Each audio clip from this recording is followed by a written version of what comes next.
Menstrual cycle सबको याद ही होगा। अगर नहीं भी याद है तो आज के बाद कभी भूलेगा भी नहीं।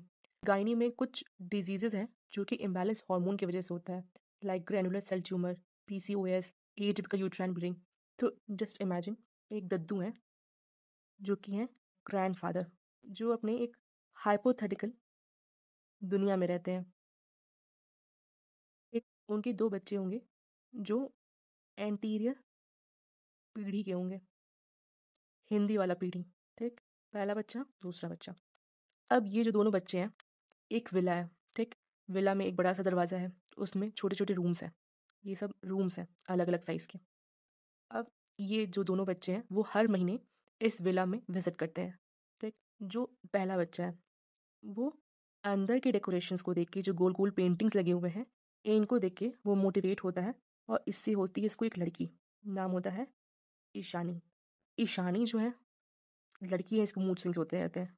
ठीक, लेकिन अपने पापा पे वो हमेशा नाराज होती है। बट अपने जो चाचू हैं, कूल चाचू, कभी उस पे नाराज होती है, कभी वो उससे प्यार से बात करती है।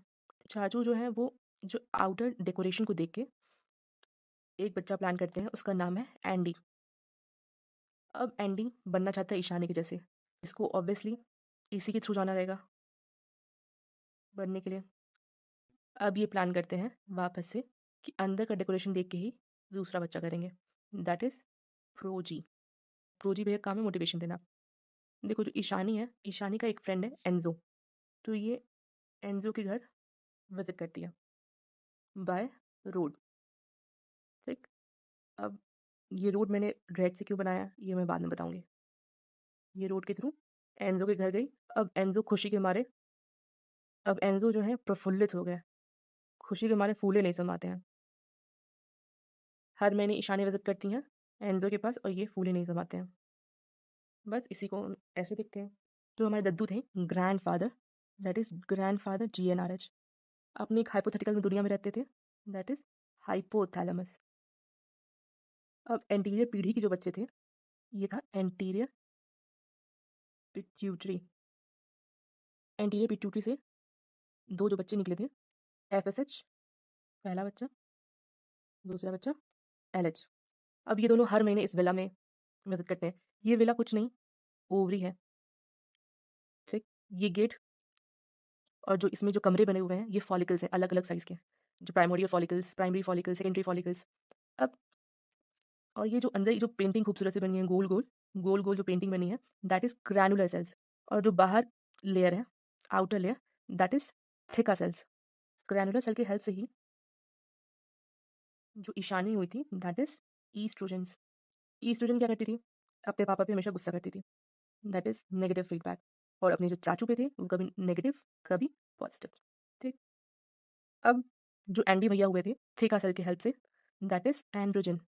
अब हमारे एंड्रोजन को ईस्ट्रोजन जैसे बनना है तो ये ग्रैनुलर सेल से ही पास होगा, लेकिन एक छोटी सी हेल्प चाहिए होगी उसको, दैट विल बी एरोमेटिस। ठीक, एरोमेटिस की हेल्प से एंड्रोजन ईस्ट्रोजन में कन्वर्ट होगा। अब ग्रैनुलर सेल के हेल्प से LH प्रोजेस्टेरोन बनाएगा, दैट इज हमारे प्रोजी भैया, जिनका काम है मोटिवेशन कराना। अब जैसे बताया था मैंने, हर मंथ ईस्ट्रोजन वाया रोड, ये हमारा ब्लड है।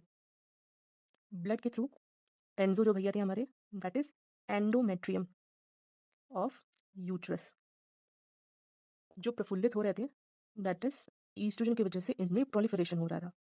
ठीक, अब प्रोजेस्टेरोन का काम क्या होता है, इसको मोटिवेट करना एंजो भैया को हमारे, कि भाई लाइफ में कुछ कर लो, स्टेबल बन जाओ, काम करो, कुछ अपना सिक्योरिटी फंक्शन करो।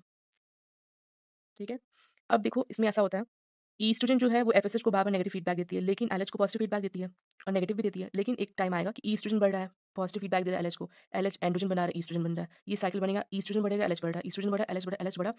एक टाइम पे LH बार बार विजिट करने की वजह से ये जो हमारी प्यारी सी बच्ची इस रूम के अंदर बैठी थी, दैट इज हमारी प्राइमरी oocyte। LH इतने बार विजिट कर रहा है इसमें, LH इतने बार इस घर पे विजिट कर रहा है कि ये पक जाती है। पकने से इन द सेंस कि जो मियोसिस फर्स्ट में जो प्राइमरी oocyte रहती है वो अब कंप्लीट कर लेगी अपनी मियोसिस को। ठीक, एक वक्त पे LH इतना ज्यादा इंक्रीज कर जाएगा, ये जो हमारी प्राइमरी oocyte सेकेंडरी oocyte में कन्वर्ट हुई थी, पक के, that is meiosis first complete करके वो ये दरवाजा खोल के बाहर चली जाएगी।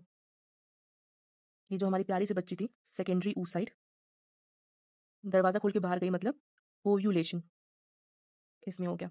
अब बेचारी बच्चे के बिना ये पूरा रूम खाली हो गया, तो ये सीधा कॉर्पस ल्यूटियम में कन्वर्ट हो गया। बट ये अभी भी वही काम करता है, प्रोजेस्टेरॉन रिलीज़ करता है।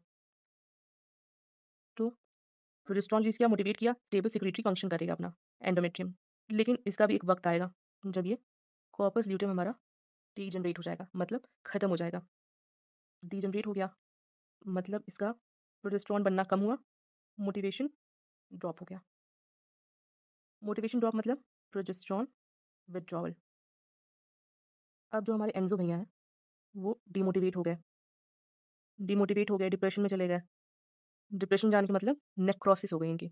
अब ये शेड करेंगे, शेड करेंगे मतलब अब ये ब्लीड करेंगे। That's how menses occur.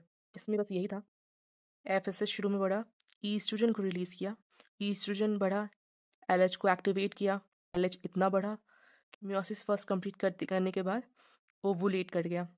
अब ये पूरा जो खाली बचा था, अब ये कॉर्पस ल्यूटेम में कन्वर्ट हो गया। कॉर्पस ल्यूटेम काम है प्रोजेस्टेरॉन रिलीज करना, ठीक। अब ये प्रोजेस्टेरॉन रिलीज हो रहा है, कॉर्पस ल्यूटेम का एक वक्त आया जब ये खत्म हो गया। प्रोजेस्टेरॉन कम हुआ, मोटिवेशन खत्म हुआ, एंडोमेट्रियम जो हमारी अच्छे से फूल फल रही थी, अब ये शेड होगी, नेक्रोस्ड होगी।